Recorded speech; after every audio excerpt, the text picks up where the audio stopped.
আসসালামু আলাইকুম বন্ধুরা। এই যে আমি আবার একটা গ্রেভি আলু কষা রেসিপি নিয়ে আপনার সামনে হাজির হয়েছি। তো এইভাবে কে কে আপনারা গ্রেভি আলু কষা খেতে চান বা কে কে আগ্রহী খেতে, তো আপনারা তবে আমার ভিডিওটা দেখুন আর চট করে বাড়িতে বানিয়ে ফেলুন। তবে কীভাবে আমি বানিয়েছি প্রথম থেকে শেষ পর্যন্ত ভিডিওটা দেখবেন, আর যদি ভালো লাগে অবশ্যই একটা লাইক কমেন্ট শেয়ার করবেন।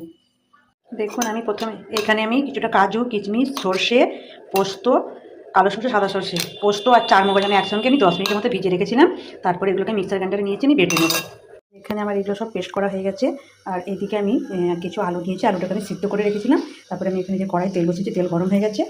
এবার আমি আলুগুলোকে গরম তেলের মধ্যে একে করে আমি ভেজে নেব। যে দেখুন এই যে আলুগুলো আমার একে করে লাল করে ভাজা হয়ে গেছে। এরপর আমি কড়াইতে তেল আছে, তেলটার মধ্যে আমি ফোড়নে দেবো তেজপাতা, লং, একটু দারচিনি আর কটা এলাচ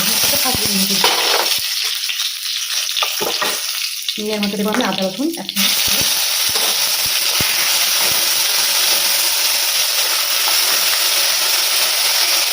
এর মধ্যে আমি জিরে, ধনে, লঙ্কা গুঁড়ো, কাশ্মীরি লঙ্কা আর একটু মিট মশলা একসঙ্গে দিয়ে প্রচুর মশলা দেবো।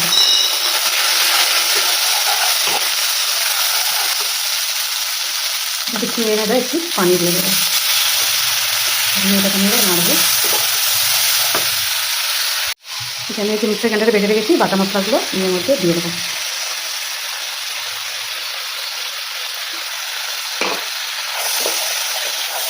মিক্সার গ্রাইন্ডারটা আমি একটু ধুয়ে নেবো, ধুয়ে পানিটা দেবো।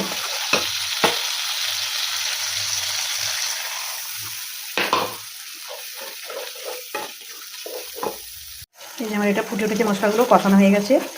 এরপর আমি ভাজা আলুগুলোর মধ্যে অ্যাড করে দেবো। এরকমভাবে যদি আপনারা আলু কষা গ্রেভি আলু কষা তৈরি করেন, খেতে খুব দুর্দান্ত লাগে। ভাতের সঙ্গে বা পোলাও, ফ্রাইড রাইস যার সঙ্গে লাগে তার সঙ্গে একবারে ব্যাপারটা দারুণ জমে যাবে।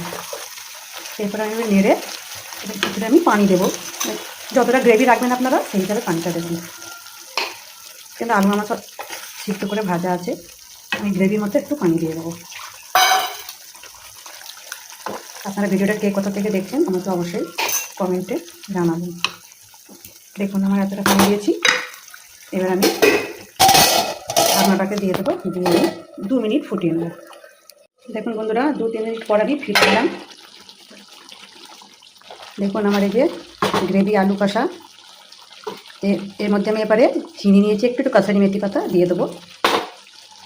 দিয়ে আমি একটু নেড়ে দেবো। দিয়ে আমি সবশেষে একটু 1 চামচ ঘি নিয়ে এর মধ্যে আমি অ্যাড করে দেবো। এবার আমি এটাকে চাপা দিয়ে দেবো। আমার এই যে কমপ্লিট হয়ে গেল গ্রেভি আলু কষা। তো আপনারা বন্ধুরা এরকমভাবে বাড়িতে বানিয়ে খাবেন। আর যদি আমার এই ভিডিওটা ভালো লাগে অবশ্যই আমাকে একটা অবশ্যই কমেন্ট করবেন।